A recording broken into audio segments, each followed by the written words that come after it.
What up? What up? If you're not watching this live, I'm going to start in a couple of minutes here, let some people get on, and we're going to be going over the running backs. I was going to do a complete combine review, but I started going down that rabbit hole, and I didn't want to shortchange you guys. So I'm covering quite a few running backs, some running backs that, made some noise at the combine, and, just let you guys know what I see with my eyes and if their numbers, their combine numbers, match what I saw on film when I was looking back. And some interesting players. I definitely think there'll be a lot of fantasy relevant players that come from this draft, and particularly at the running back position.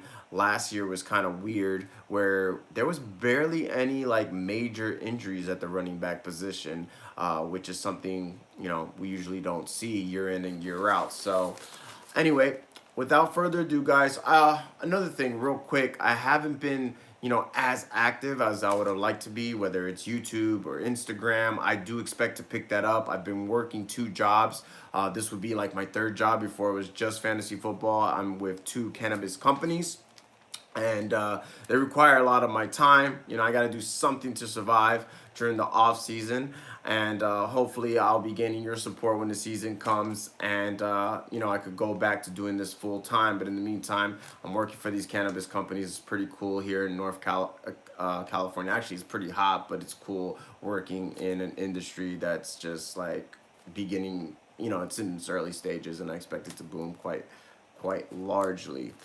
Well, yeah, let's get into it, guys. So obviously, when it comes to the combine and the running back position, nobody's gained more momentum or notoriety for their performance than Jonathan Taylor, and rightfully so. I mean, this guy was a beast. He had a great college career, and then he followed that up with a 4.3940 time, which is fast for any corner or receiver, but especially fast for a guy that's 5'11", 226 pounds. And those of you that follow me know I don't watch college football. It's only now that I start going back and I start seeing the tape and seeing whether their on-field performance matches what we see in the combine, because you could really just test good at the combine. You're working with the best trainers. They teach you specifically how to increase your speed. But this guy, Jonathan Taylor, I think he's the only running back that's as close to a slam dunk as we have in this draft. And that includes DeAndre Swift. We'll get more to him in a little bit.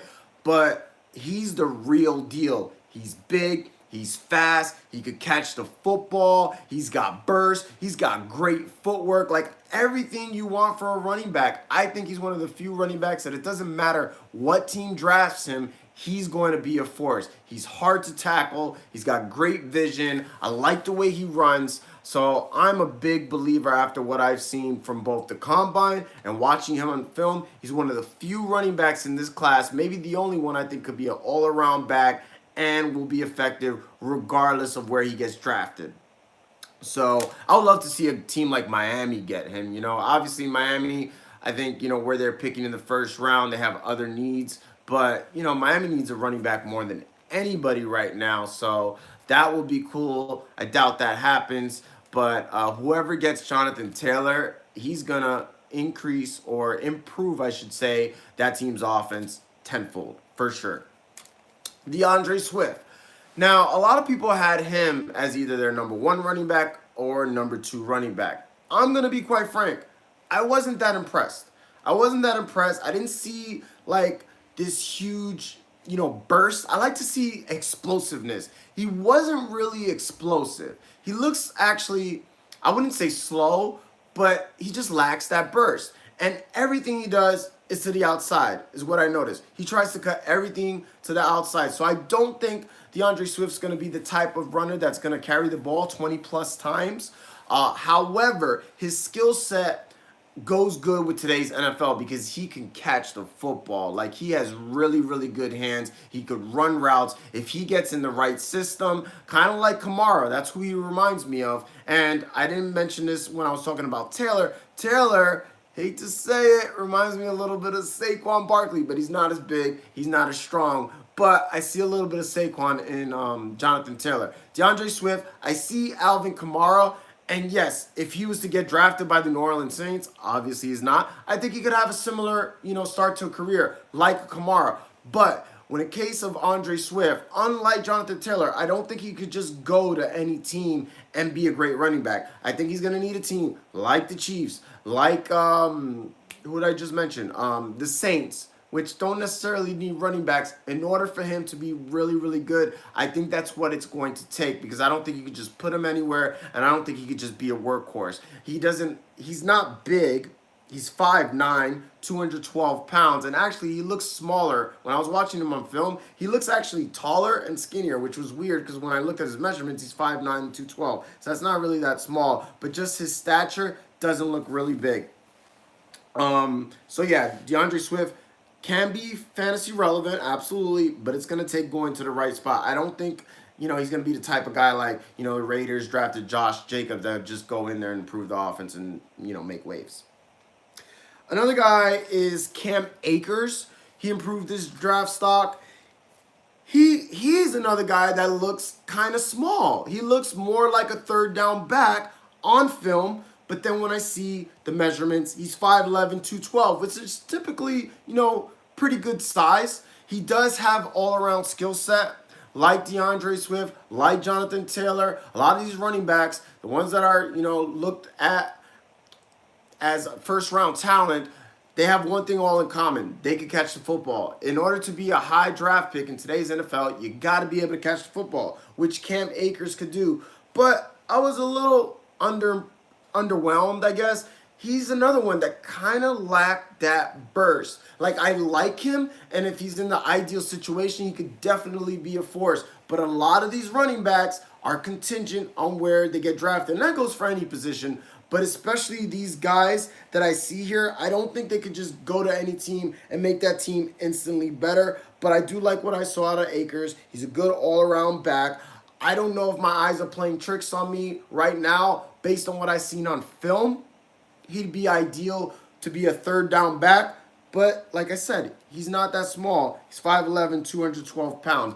But either way, in today's NFL, you only got like a handful of Zekes, Derrick Henry, Saquon Barkley that are just full-time three-down backs. I do think Jonathan Taylor could be one of those, though. A.J. Dillon, he's another one. This is a guy like a perfect example of one of those combine freaks that might not pan out to be anything. I feel like we get those every year. And A.J. Dillon, I mean, his measurements are freakish. 6 foot, 247 pounds, and runs a 4.53. That's a truckload. That's a truckload. So yes, if he's put in the right system, a la a Pittsburgh Steelers that has a big physical offensive line, then yeah, I think he could be a really solid back. But, this is the NFL where safeties can tackle, and, you're not going to get these slow middle linebackers, small. You're going to be going up against the big boys. So that size is nice, but if you don't got that blocking up front, and I didn't really see that much, obviously. I mean, 6 foot, 247 pounds. So, yes, he moves okay for his size. But the comparison people are saying is Derrick Henry. I think any big guy now is going to be compared to Henry. But I think he is more, can be more of a bust. Because people, I think, are going to get enamored with, oh, he's also got a 41-inch vertical leap. But at the end of the day, guys, we're going to see this too when I talk about the receivers. You got to catch the football. So you could run a blazing 4.3, whatever speed, but you still got to catch the football. You still have to have a knack for the football. You still have to be able to control your body. And you still have to have an attitude to go up and go get it. So this combine, a lot of times, I feel like it could be overrated. Not this combine, just the combine in general. All right. Now this guy I really, really liked. And I really like him because I think he could be a PPR monster. I'm talking about Clyde Edwards-Helaire. He's only 5'7", 209 pounds, and runs a 4.6. So nothing crazy. Who does that remind us of, though? Yes, Devin Singletary. And we saw it with Devin Singletary, whose draft stock slipped just a little bit because he didn't run a fast 40 time.